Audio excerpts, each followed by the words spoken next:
todos estos temas que van a venir, excepto los de exámenes complementarios, son patologías que van a llevar a insuficiencia cardíaca en determinadas circunstancias, si el paciente sobrevive. Entonces, hemos visto insuficiencia cardíaca, que digamos es el resumen final de las patologías cardíacas que deterioran el corazón y lo llevan a la insuficiencia cardíaca. Y vamos a ver causas, como vimos en una diapositiva donde decía causas de hipertensión arterial, cardiopatías congénitas, valvulopatías, cardiopatías coronarias. Pero vamos a empezar a hablar de la hipertensión arterial. ¿Y por qué es importante la hipertensión arterial? Por la frecuencia, la prevalencia que tiene en el mundo entero.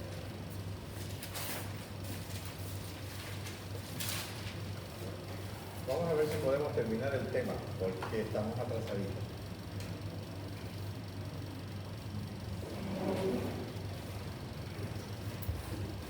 Hipertensión arterial sistémica es el título, porque hay hipertensión arterial pulmonar también. Hiper ya saben qué quiere decir. Es algo mayor, superior, aumento. Antagónico de hipo. Tensión, expresión. Arterial de las arterias y sistémica de toda la circulación general del organismo, excepto los pulmones en el caso de la definición, porque ahí está más relacionado con el ventrículo derecho, el ventrículo izquierdo con todo el sistema. Muy bien. Definición de la OMS. Existe en muchas publicaciones en el internet de que la presión normal, y muchos de ustedes de aquí también lo tienen, y de repente algún docente también les ha indicado que la presión normal es 120/80. ¿Es cierto? Sí. Pero esta definición de la OMS todavía está vigente. La presión arterial para la OMS es máximas de 140/90 y mínimas de 90/60. El séptimo consenso, confirmado por el octavo, dice que la presión máxima es 139 y 89. 1 milímetro de mercurio, la diferencia. Y claro, hace también una subclasificación donde dice que 120/80 sería para mí lo ideal, lo dice normal, es lo ideal. Por eso es que se confunden un poco los estudiantes, porque después uno le pregunta, ¿y cuándo hay hipertensión arterial? Cuando está por encima de 120 tendría que ser, porque si la definición es que 120/80 es lo normal, entonces por encima de 120 ya sería hipertensión. Pero no es así. El séptimo consenso hace esta subclasificación con el objetivo de que todos los médicos, en especial los médicos nuevos, hagan profilaxis para evitar que la gente llegue a ser hipertensa. Entonces, si es una persona que, de acuerdo a la edad, tiene más de 120, entonces hay que evaluar algunos aspectos que son los que aumentan los niveles de presión, no producen hipertensión. El sobrepeso, el consumo exagerado de sal, cigarrillos, el alcohol, la inactividad física. Entonces ahí el médico va a hacer un papel importante en la prevención para que la persona no llegue a ser hipertensa. Pero por supuesto, las causas son lo más importante. Las causas de la hipertensión, porque estos factores aumentan los niveles, pero no producen hipertensión, desde mi punto de vista y desde mi criterio. Entonces, esta es la definición que yo les doy. Hay varias definiciones también que ustedes pueden encontrar en el internet. Entonces vean esta, vean otra y analicen. La hipertensión arterial es la elevación de la presión arterial por encima de 140 milímetros de mercurio o 90 milímetros para la máxima, y la mínima es 90/60. En mayores de 18 años, esta definición es para mayores de 18 años. En menores ya tiene otros aspectos a tomar en cuenta. valorando además el riesgo cardiovascular. Quiere decir que cuando tomen ustedes la presión arterial y esté alta, no son solamente cifras, tanto por tanto, y bueno, está alta, hay que bajar. Hay que ver si es la sistólica, si es la diastólica, si son las dos. Hay que ver el contexto total, la persona, la edad y todo lo relacionado con el paciente para interpretar la presión. Y por eso teóricamente ustedes deben saber por qué hay presión sistólica. ¿Cuáles son los factores que producen la presión sistólica? ¿Y por qué hay presión diastólica? ¿Cuál es el factor o los factores que son los que producen presión diastólica? ¿Qué es la presión arterial media? ¿Por qué debe haber una presión mínima? ¿Para qué? Entonces todo eso tienen que saberlo para poder interpretar bien lo que es la presión arterial. No, la presión arterial no es solamente dos cifras así arriba y dos cifras abajo. No es solo eso. Les ayuda también a interpretar cómo está el miocardio, cómo está la vasculatura arterial y cómo está la sangre. Entonces, para mí lo importante en esta primera parte es que ustedes sepan de que estos son los parámetros actuales y que no solamente vean los numeritos estos que se les dan, vean más allá. Consideraciones generales: a mayor nivel tensional, mayor la morbimortalidad. Entonces, ¿por qué es importante estudiar la presión? Porque produce deterioro de ciertos órganos llamados órganos albo. Por eso se trata la presión. Y es difícil tratar la presión, no porque no haya medicamentos, sino porque la gente no toma remedio. ¿Y por qué no toma remedio? Por otro aspecto importante, la hipertensión generalmente no da síntomas específicos. Entonces, natural, es un criterio natural. Si no siento nada, no estoy enfermo. Y si no estoy enfermo, no tomo remedio. Entonces que el médico le diga, usted tiene presión alta y usted debería tomar remedio. Pero no siento nada. Sí, pero es para evitar de que usted empiece a tener un deterioro del corazón y de otros órganos. Por eso es que la presión en general no da síntomas a corto plazo, excepto si hay una crisis hipertensiva o una emergencia, en este caso una urgencia o una emergencia hipertensiva. Si no, no da síntomas no específicos o no da complicaciones que son objetivas. Entonces, esa es la forma en que yo creo que ustedes deben interpretar la presión arterial. No es solamente tomarla y decir tanto por tanto. Entonces, a mayor nivel tensional, mayor la morbimortalidad. Las personas que tienen niveles más elevados van a tener mayores complicaciones y más rápido. La presión arterial no es fija. Se van a encontrar con personas que dicen, mi presión es 120/80 desde hace años. Cuando sube un poquito a 130 me siento mal. No es cierto, puede que coincida en algunos aspectos. 10 milímetros de mercurio no cambia nada. De todas maneras hay que escuchar a la gente, escuchar al paciente, interpretar. La presión entonces varía todo el tiempo. Nosotros cuando tomamos la presión decimos tanto por tanto e imaginamos que su presión es permanente. No es así. Fisiológicamente la presión se modifica. Fisiológicamente la presión pasa por encima de los niveles normales.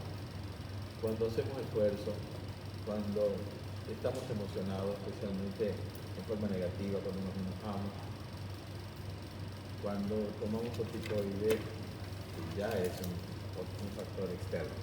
Pero fisiológicamente el frío, la digestión, la carga emocional, el ejercicio físico y psíquico pueden aumentar los niveles de presión.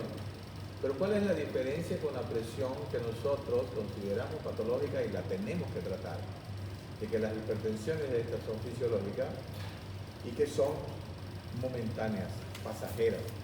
La presión que se trata es la presión permanente.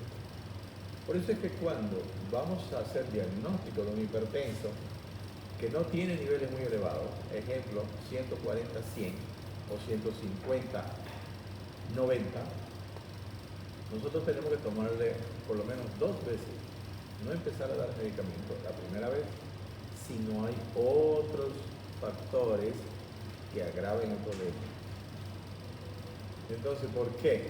Porque cuando ustedes catalogan a un paciente de hipertenso, teóricamente es definitivo, porque la hipertensión, el 90% de los hipertensos tienen, y ya les digo, una de las causas es genética. Entonces va a ser hipertenso toda su vida. Tiene que tomar remedio a partir de ahí toda su vida. Entonces, hacer diagnóstico de hipertensión no es simple. Tiene que pensar en eso.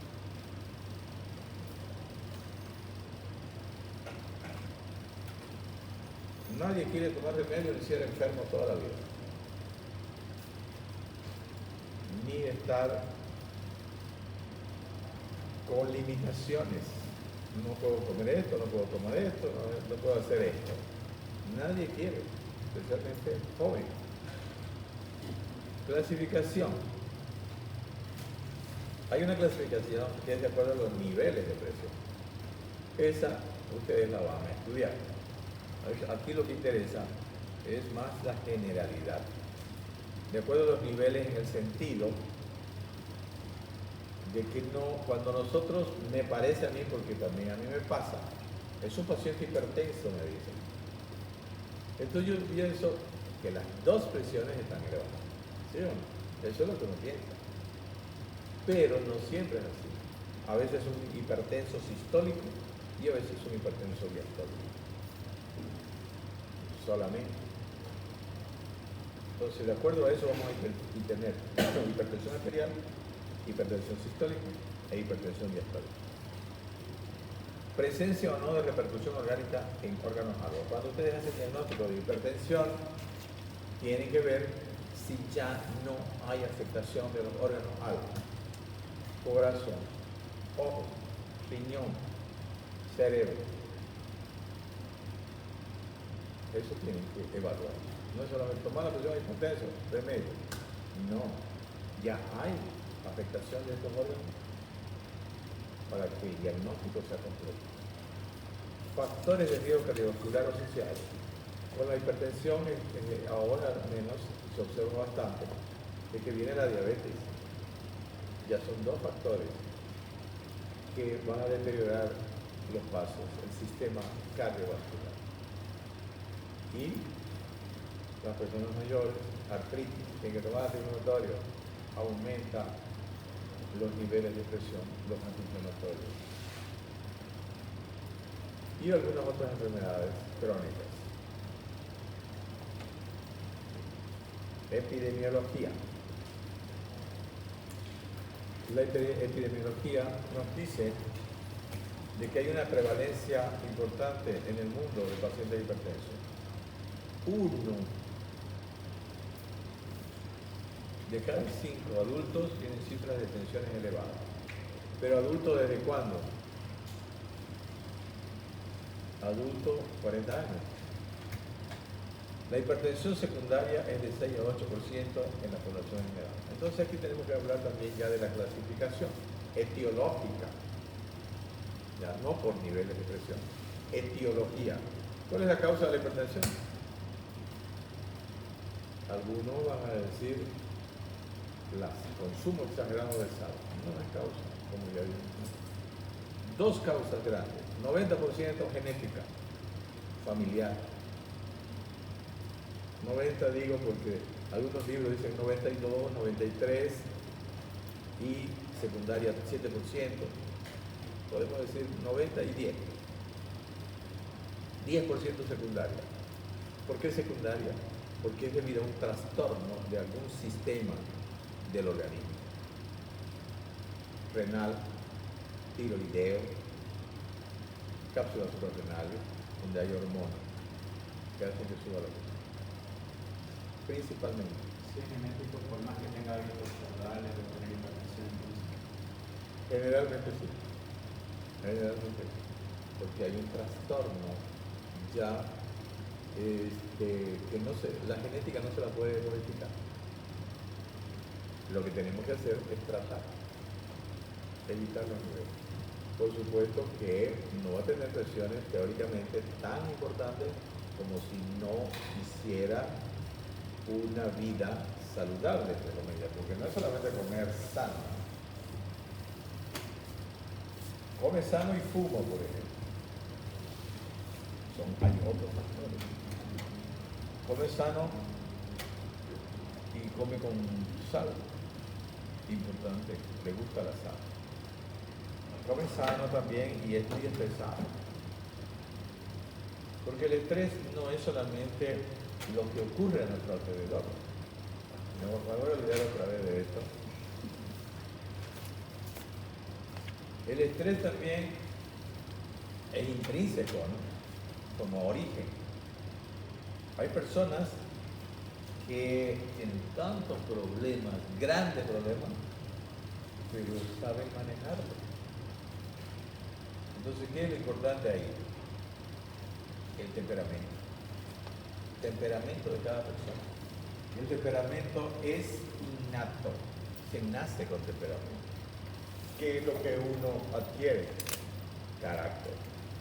Carácter más temperamento igual personalidad. A los 18 años ya ustedes tienen personalidad definida, que no quiere decir de que de ahí sea para siempre igual, ¿no? La personalidad se va modificando, pero ahí ya están las bases.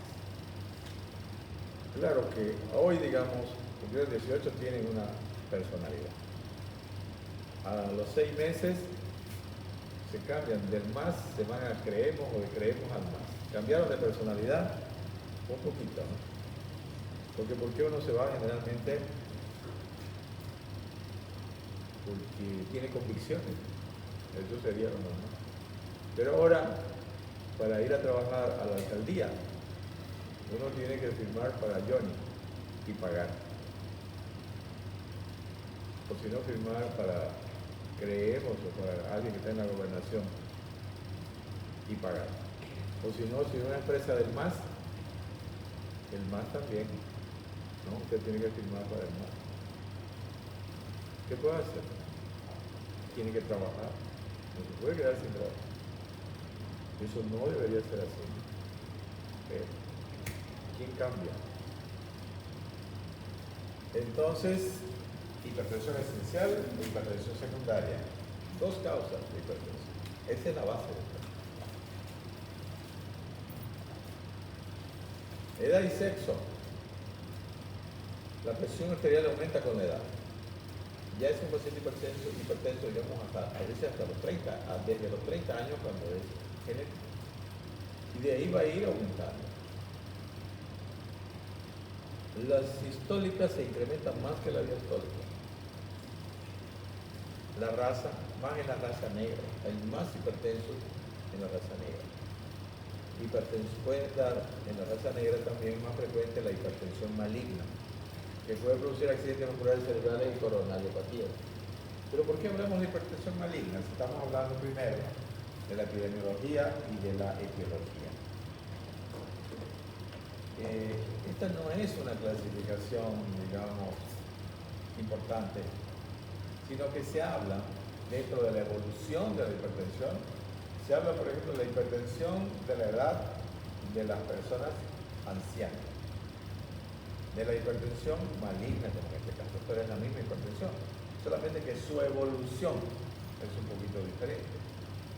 Entonces, la que no tendría que haber hipertensión benigna, porque todas las hipertensiones que no son controladas van a provocar problemas.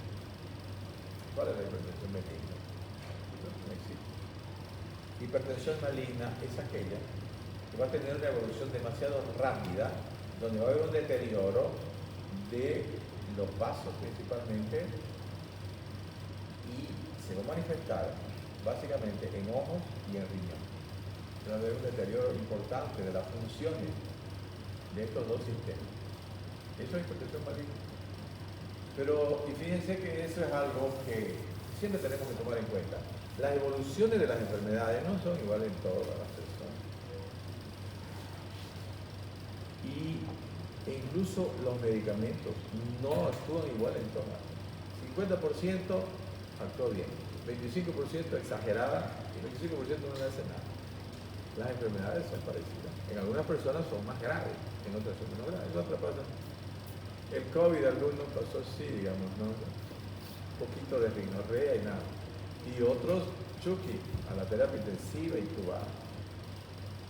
Son diferentes formas de reaccionar ante una agresión.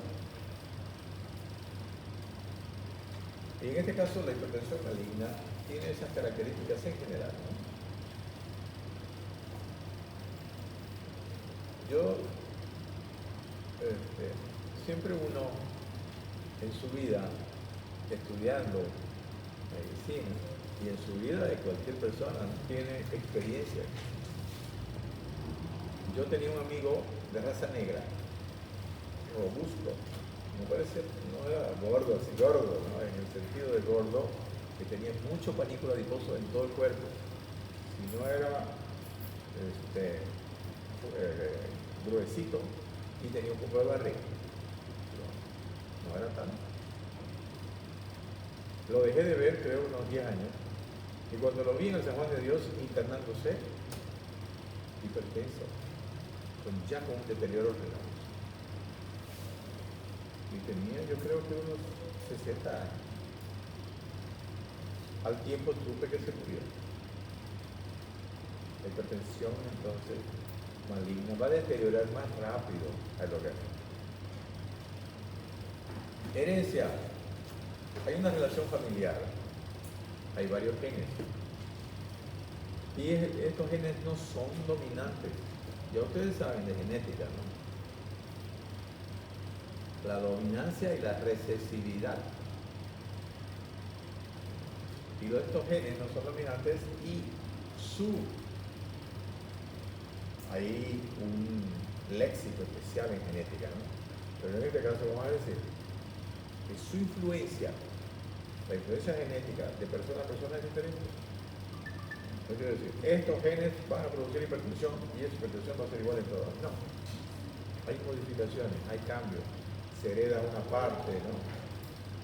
Dos hipertensos, padre y madre hipertensos, hijos probablemente hipertensos. Pero como la genética tiene influencia no solamente de los padres, sino de los abuelos. Pero si los dos padres son hipertensos, teóricamente los abuelos deberían ser hipertensos. Pero de repente uno no es, o no era. Entonces un nieto puede sacarle a un abuelo que no era hipertenso. Y esos genes también no se van a manifestar en forma tan importante en los hijos. En algunos, un hijo empezará a ser hipertenso a los 25 años y el otro recién a los 40. Y los dos van a ser hipertensos. Pero la influencia genética no es igual. Factores ambientales que influyen en la evolución de la hipertensión. El estrés, la dieta, en este caso mucha sal, nivel socioeconómico y educativo bajo. O sea, el que tiene más plata va a ser menos hipertenso, o el que tiene menor conocimiento va a ser hipertenso. Influye en qué sentido. El que tiene más dinero puede tratarse mejor y puede tener mejores condiciones de conocimiento. Las personas que tienen menos economía van a comer lo que puedan y lo que tengan. No tienen opción. El que tiene puede escoger. Es su decisión. El que no tiene condiciones económicas no tiene opción. Si no come eso, se queda con hambre. Y el nivel educativo como voy a escoger mis alimentos si no conozco el contenido de hidratos de carbono, de grasas y de proteínas? Ansiedad. La ansiedad es un trastorno del sistema de la psique. El estrés produce ansiedad. Y debajo de eso hay catecolaminas secretadas y corticoides. La depresión, el perfeccionismo. Hay personas que hacen algo y nunca están conformes con nada. Y dicen, no, este tiene este defecto, este tiene este defecto. No tienen un momento en que dicen, sí, esto está bien, de acuerdo. La atención contenida, las personas que tienen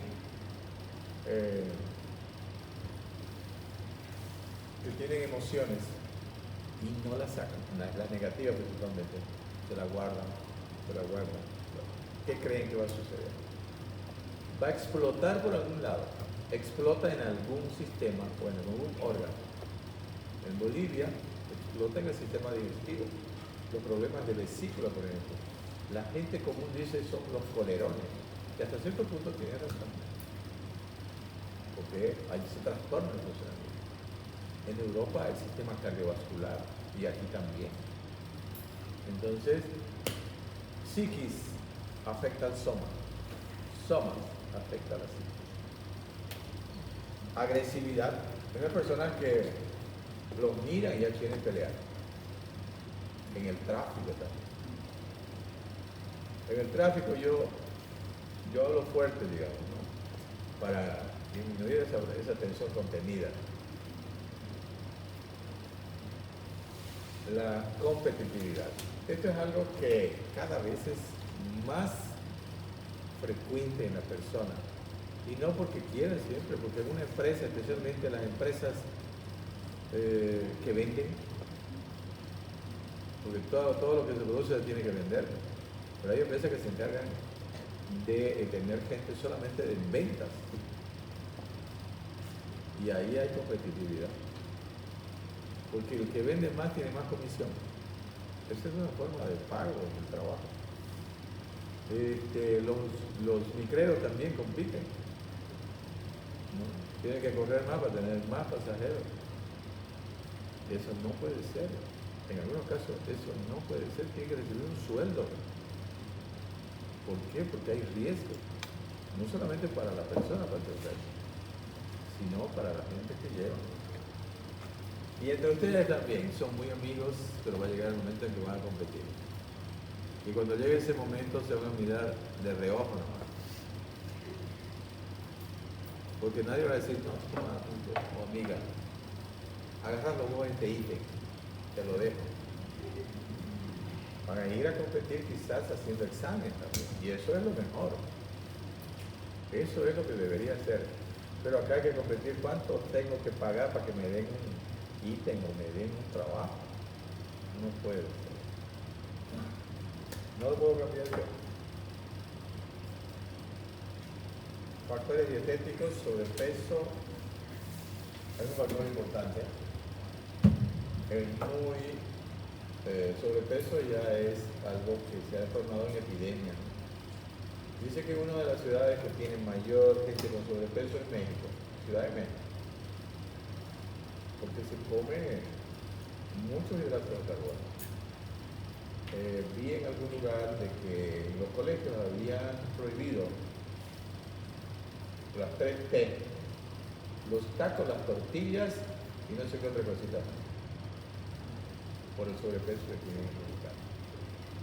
Y lo que le llaman la comida chatarra, ¿no? Que es rica porque tiene condimento, tiene salsa, tiene todo eso. Entonces, a todo el mundo le gusta y come más. Fíjense, yo imagino lo siguiente. Antes no había refrigeradores en Bolivia, en Santa Cruz, no había refrigeradores. Deben hacer, cuando yo era chico, creo que mi abuela tuvo un refrigerador cuando yo estaba con 10 años. Pero antes que eso, la gente no tenía refrigerador, entonces, ¿qué sucedía? Comían todo fresco. No había máquinas para pelar arroz, era en el taco, tum, tum, tum, tum. El maíz también se molía de esa manera. Se preparaban los alimentos de ese momento, se cosechaban, se traían. Entonces comíamos cosas frescas y además comíamos bastante fibra. Entonces, ¿qué comemos ahora? Comemos la esencia. Parece poco, pero es la esencia. Pero todo eso tiene muchas calorías. Comíamos fibra y nos llenábamos con cierta cantidad, pero había una parte importante de fibra que eso no nos daba muchas calorías. Por eso es que no nos dábamos. Además, hacíamos ejercicio natural, caminábamos mucho más. Entonces, esas son, creo yo, dos situaciones que han cambiado la vida de la gente. Ahora andamos sentados, pero andamos en vehículos. Ahora comemos la esencia. Entonces, no nos llenamos con un poquito. Tengo que comer más, pero es esencia. ¿Cuántas calorías tiene eso? Muchas calorías. Esa es mi opinión. También se observa mucha resistencia a la insulina. 25% en hipertensos menores de 60 años, intolerancia a la glucosa, hiperinsulinemia, pero que no actúa porque hay resistencia. Hipertrigliceridemia y descenso del colesterol de elevada densidad. El descenso del colesterol de elevada densidad es el colesterol bueno, el HDL. Se lo llamó a eso síndrome X, ahora se lo llama síndrome metabólico con la hipertensión. Ingesta de sodio menor baja la presión arterial. Cuando uno come menos sal, baja la presión. O sea, que tiene relación con los niveles de presión la sal. Regulación fisiológica de la presión arterial. La presión arterial está dada por el gasto cardíaco, que es el volumen minuto, la cantidad de sangre que sale por la aorta en un minuto, y por la resistencia periférica que tiene esa sangre al pasar por los vasos. Eso da una presión que se llama hidrostática del líquido sobre las paredes. Y esa es una presión que la podemos obtener con aparatos. Y esa resistencia periférica va a hacer de que cuando está más elevada el corazón tenga problemas para empujar la sangre. ¿Cuáles son entonces los sistemas principales de control de la presión? Vasoreceptores arteriales, que están en el callado aórtico y en las bifurcaciones de las carótidas. El metabolismo hidrosalino, sal y agua. Sistema renina-angiotensina. Y hay una autorregulación vascular, digamos, más especial de los vasos, regida por el sistema nervioso autónomo. Anatomía patológica. Hay dos situaciones que se producen especialmente en las arterias. Hay cambios adaptativos que pueden ser funcionales y estructurales frente a esa presión, ese flujo de líquido y esa vasoconstricción que se produce por las catecolaminas principalmente, y ese aumento de líquido que puede deberse a un trastorno del sistema renina-angiotensina. Hay cambios patológicos que se producen en los vasos. Hipertrofia vascular. ¿Qué es hipertrofia de la musculatura? Degeneración hialina. Hiperproducción de tejido conjuntivo. Necrosis de algunas zonas y formación de ateromas, grasa, sobre las paredes del endotelio arterial. Cuadro clínico. La mayoría de los pacientes tienen gasto cardíaco normal de resistencia periférica aumentada. O sea, el gasto cardíaco generalmente no aumenta se mantiene. Lo básico, lo más importante es la resistencia periférica. Y ahí está la clave para hacer tratamiento. Aquí es. O sea, acuérdense de eso. En estadios tardíos, el gasto cardíaco puede disminuir. Es natural, dependiendo de que la bomba falle y la resistencia sea mayor. La presión arterial aumenta con el tiempo, ya dijimos, con la edad. Sin tratamiento se acorta la esperanza de vida. El hipertenso entonces tiene posibilidad de disminuir los años que debería vivir, pero eso no es individual. No se puede decir a un paciente, usted es hipertenso, no se trata, usted se va a morir antes de lo que debería. No. Son estudios realizados en grandes poblaciones y comparados con poblaciones que no tienen funcional. En poblaciones de hipertensos, la mortalidad es más precoz que en la gente común que no tiene hipertensión. Entonces, individualmente no se puede decir, usted va a vivir menos. Teóricamente, podría ser si no se trata. Cualquier tipo de hipertensión puede tener curso maligno en 1%. Entonces, cualquiera de las dos hipertensiones, sea la hipertensión esencial o primaria, que es la genética o la secundaria, puede tener un curso maligno en el 1%. Hay algún libro que dice el 2% en la